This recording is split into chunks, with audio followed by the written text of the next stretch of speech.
Hello everyone, welcome to Saroj Mishra YouTube channel में। YouTube channel पर आप सभी का बहुत बहुत स्वागत है। तो देखें, काफ़ी सारी वैकेंसीज आई हुई हैं, अच्छी अच्छी वैकेंसीज हैं और अलग अलग पोस्ट हैं।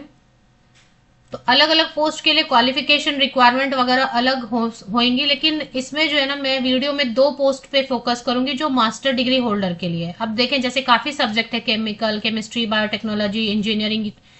तो ये सब जो है ना, इनके लिए मैं एक अलग वीडियो बना दूंगी। इस वीडियो में मेरा फोकस रहेगा, एक यहाँ पे पोस्ट है सुपरिंटेंडेंट की, आप देख रहे होंगे, है ना। सुपरिंटेंडेंट की पोस्ट है, ये बड़ी अच्छी सी वैकेंसी रहती है। और एक जो पोस्ट है असिस्टेंट रजिस्ट्रार की, ये दोनों पोस्ट अच्छे पोस्ट है। ऑफिसर रैंक का पोस्ट रहेगा असिस्टेंट रजिस्ट्रार का।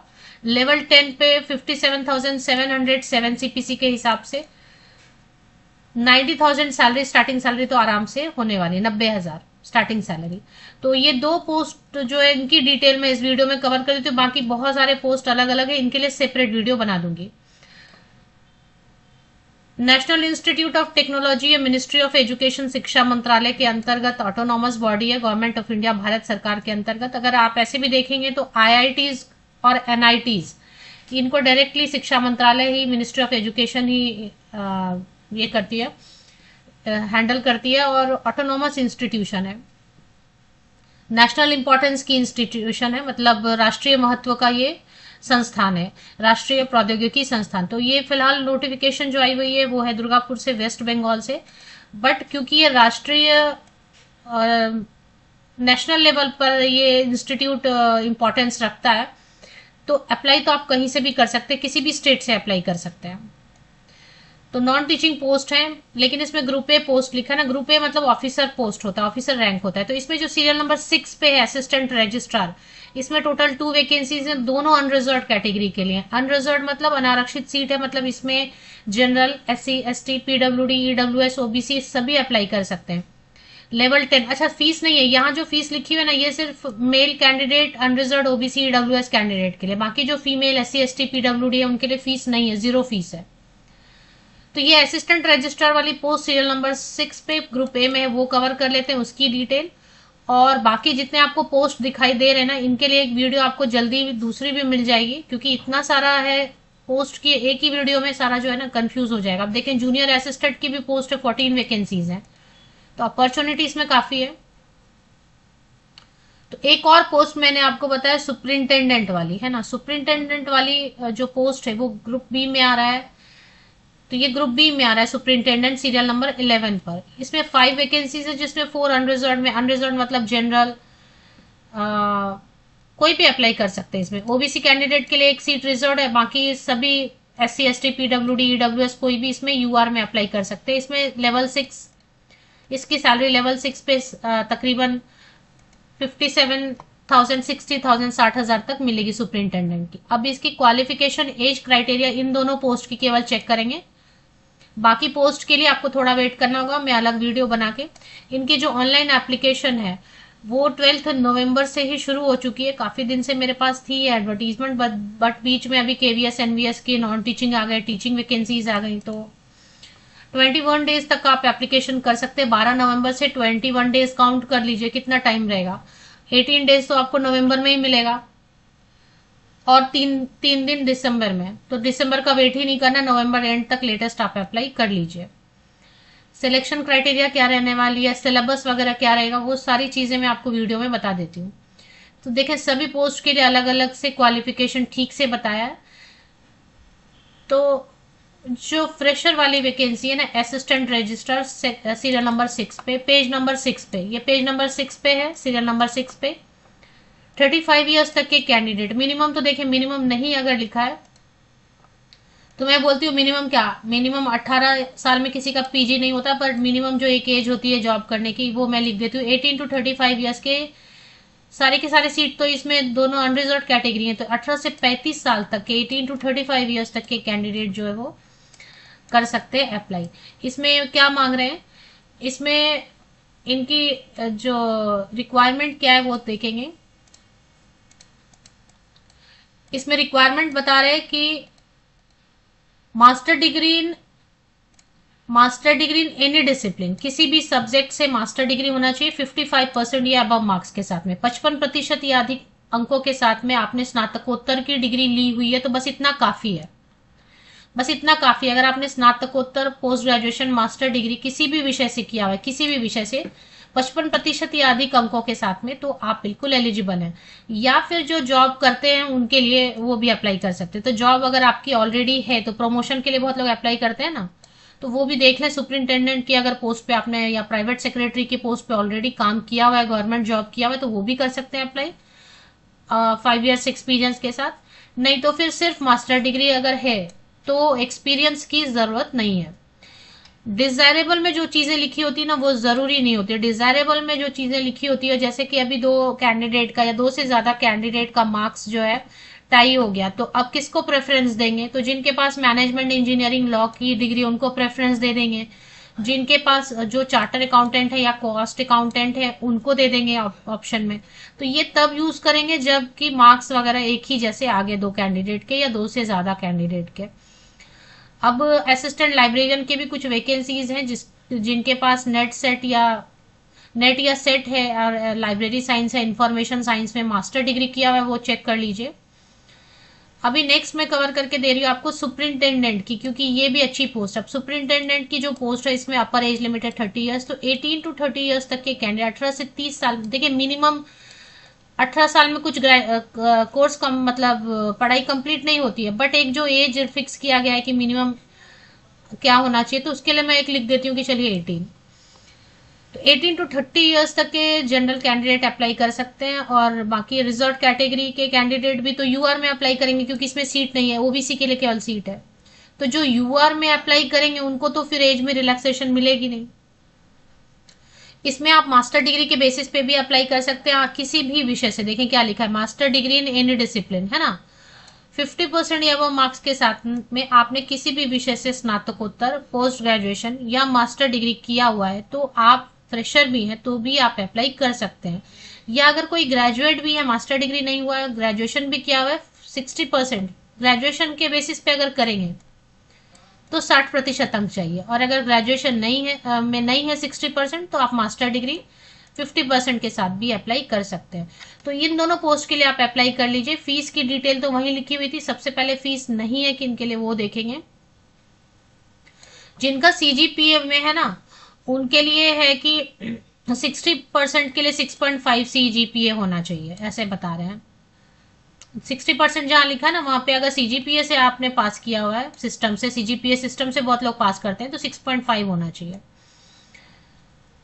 और एज रिलैक्सेशन देंगे SC, ST, OBC, PWD, ex servicemen को एज पर गवर्नमेंट ऑफ इंडिया नॉर्म्स। लेकिन जो देखिए मिनिमम एज यहाँ पे लिखा है ना इन्होंने 18 ईयर्स, इसलिए मैंने मिनिमम 18 ईयर्स लिख दिया। लेकिन अभी आगे पढ़े क्या लिखा है इन्होंने लिखा है कि SC, ST, OBC candidate who apply for unreserved vacancies. अब जो असिस्टेंट रजिस्ट्रार वाली पोस्ट है उसमें तो 2 सीट है, यूआर ही है, तो आप तो यूआर में ही अप्लाई करेंगे, चाहे आप एससी कैंडिडेट हो, चाहे एसटी कैंडिडेट हो, चाहे ओबीसी कैंडिडेट के लिए तो एक सीट सुपरिंटेंडेंट में थी। तो सीट ही नहीं है तो आप यूआर में अप्लाई कर रहे हैं ना। तो यूआर में अगर आप अप्लाई कर रहे हैं तो आपको एज में relaxation will not be eligible for age relaxation और relaxation in cut off marks, ठीक है। तो यूआर में अप्लाई कर सकते हैं रिजर्व कैटेगरी वाले, बट फिर आपको रिजर्वेशन का बेनिफिट किसी भी तरीके से नहीं मिलेगा। ये हो गया। इसके बाद the original degree, certificate, proof of date of birth and other testimonial towards the fulfillment of specified eligibility condition shall be required to be produced by the candidate at the time of interview और document verification। तो document verification के time के लिए अपना सारा document अच्छे से ready करके रख लीजिए। चलिए इसके बाद और भी कुछ चीजें जो मेन चीजें लिखी हुई है वो मैं आपको बता देती हूँ।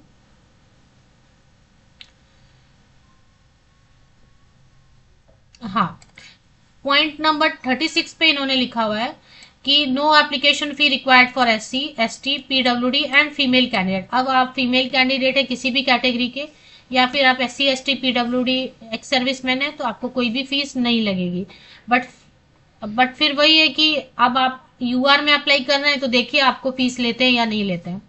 तो फीस का वही है, ग्रुप ए की एक पोस्ट है उसके लिए 1500 लगेगा, मेल कैंडिडेट जो ओबीसी है और जो ईडब्ल्यूएस है जनरल हैं।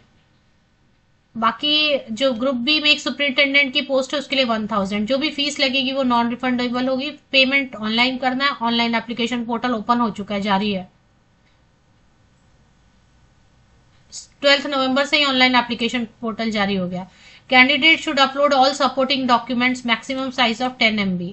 सेल्फ अटेस्टेड पीडीएफ बनानी है आपको, जितने भी डॉक्यूमेंट्स हैं 10th 12th ग्रेजुएशन पोस्ट। अभी देखते हैं क्या क्या मांग रहे हैं, वो बताएंगे वहां आपको।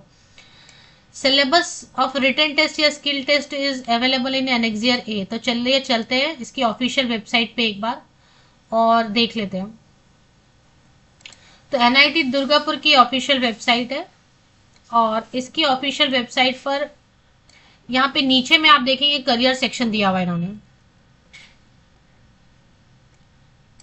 यहाँ पे करियर सेक्शन दिया हुआ है, नीचे देखें, है ना।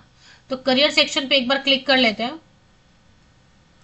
तो करियर पेज ओपन होता है। इसमें आपको पूछ रहे हैं फैकल्टी रिक्रूटमेंट है तो नहीं, जेआरएफ है नहीं, नॉन टीचिंग वाले पे क्लिक करेंगे तो इसमें आपको दो फिर से लिंक अवेलेबल करा रहे हैं। सबसे पहले ये आपको लिंक अवेलेबल करा रहे हैं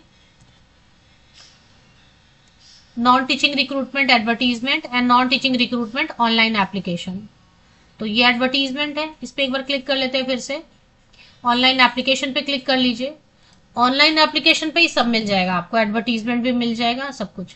तो ये एडवर्टीजमेंट है, पढ़ लीजिए, बहुत छोटा सा एडवर्टीजमेंट है। और मैंने तो अभी सुपरिंटेंडेंट और इस पे ही फोकस किया है। मास्टर डिग्री अप्लाई कर सकते हैं। सिलेबस एनेक्सियर ए में एक बार चेक कर लेते हैं। तो एनेक्सियर ए में नहीं होगा तो एनेक्सियर बी में चेक करेंगे, जहां पे भी दिया होगा। तो सबसे पहले इन्होंने क्या लिखा है, सीरियल नंबर 6 पे चलते हैं ना।